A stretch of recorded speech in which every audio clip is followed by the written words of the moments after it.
Hello and welcome to the International Daily Roundup with People's Dispatch, where we bring you some of the top stories of the day.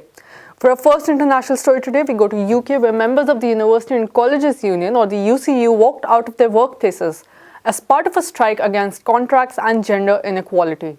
The strike began on November 25th and will last till December 4th, affecting more than a week's worth of classes across the UK.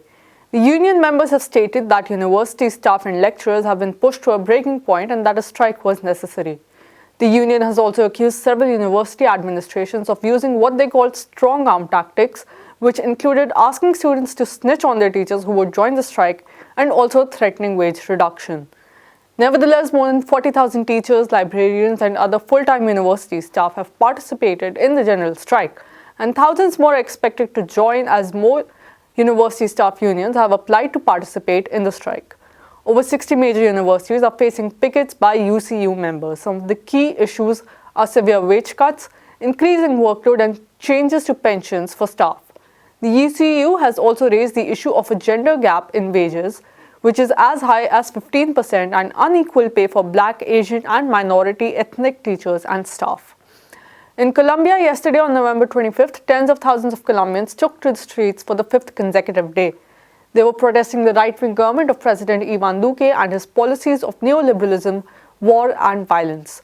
The mobilization saw massive participation of women as well, as the day also marked the International Day for the Elimination of Violence Against Women. In the capital, Bogota, at the Plaza Bolivar, thousands of women, including indigenous women and members of various feminist, social, and human rights organizations, carried out a symbolic act in defense of life and peace and against the policies of war and violence of Duque's government. Simultaneously, at the National Park, thousands of citizens, workers, and members of several social movements and trade unions demonstrated against Duque's neoliberal policies. Many protests were also held against the Mobile Anti-Disturbances Squadron, or ESMAD, which has heavily repressed these protests. Last night, Dylan Cruz, an 18-year-old student, died in the San Ignacio Hospital in Bogota. The young boy was shot in the head at a point-blank range by ESMAD agents on November 23rd during an anti-government mobilization in the capital. Today, the National Committee of Strike has called for a national protest for life in memory of Dylan Cruz. Finally, Palestinian prisoner Sami Abu Diak, who was suffering from cancer, died at an Israeli hospital on Tuesday morning, as informed by the Palestinian Detainees Committee. The 37-year-old died after his health rapidly deteriorated over the past few days. Sami Abu Diak from West Bank was serving three life terms and an additional 30 years in prison, out of which he had served 17 years until his death. According to Israel, he was convicted of murdering 3 Israeli citizens near the city of Jenin during the Second Intifada. Diak was arrested on 17th July 2002.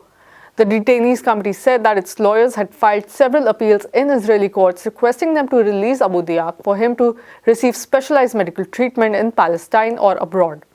All such requests were denied.